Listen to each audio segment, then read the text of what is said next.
Never, ever give up. Just keep going forward.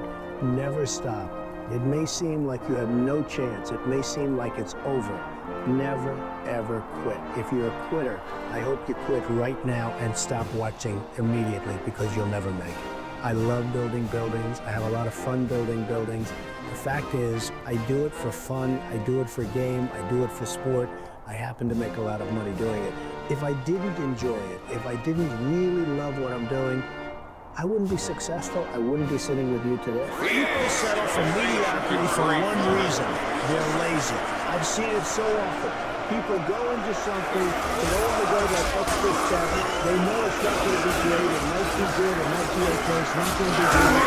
They settle for mediocrity. They're lazy. The harder you work, the luckier you get. And I can tell you 10 instances where I didn't fit when it was 1990, the world was coming down, and debt markets were to everybody. All of my friends and enemies were going bankrupt. I never did. And the times were actually just telling. And even today, you look at times and you see what happens, and you have to learn. But the word luck is very interesting. But if I didn't work really hard, I probably would not, almost definitely would not be here today. And unless you had me up as a man who at one point was successful, but let's see what a loser looks like. So you have to work hard, because it is true, you can develop luck through hard work. A lot of people, your parents included, they're going to say, don't do that, don't do that. And you have to listen to them. They're wise, they sit around, they see. And sometimes, and I tell people, sometimes they go to a business where basically you can't be successful. You know, nobody's successful. If you can get away from it, get away from it. If you can. But you have to make sure that you do something that you love. Try to go into something that you love that could be a good business. You know, a lot of people go into businesses that just don't work. One of the most important things, never, ever quit.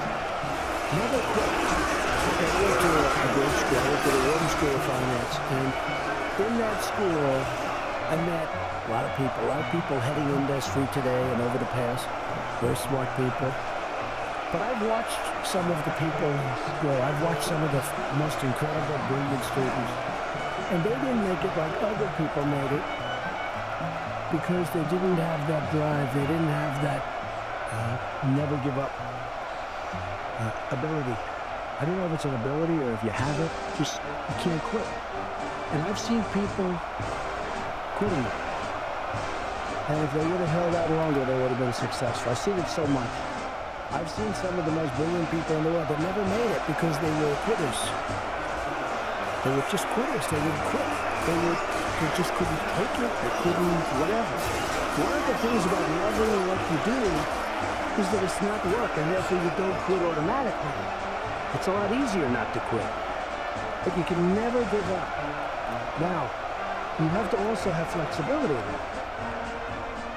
You can't necessarily say, I'm never giving up, and you got to be able to weave and bob. You have to go through a concrete wall when you can go over it or around it or under it or something.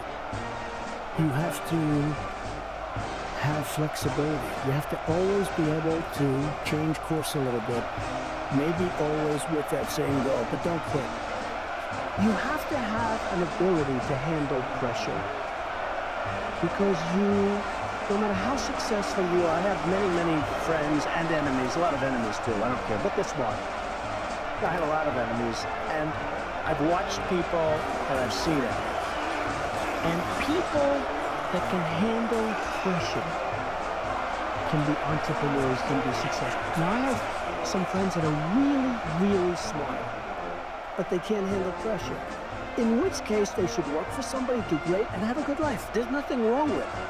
Because I almost think that's an instinctive thing, the ability to handle pressure. Now, one of the things I tell people about pressure is, you know what, they said, how do you handle pressure? Who's had more pressure than me? Have I had pressure over the years?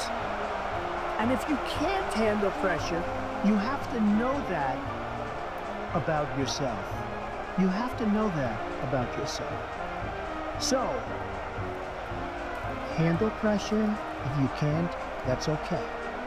But one of the things I tell people about handling pressure is, because they ask me the question, how do you handle the stress?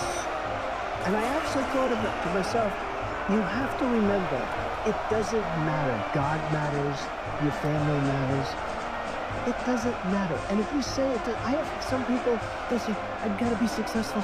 They'll never be successful. It's too crazy. They can't think straight.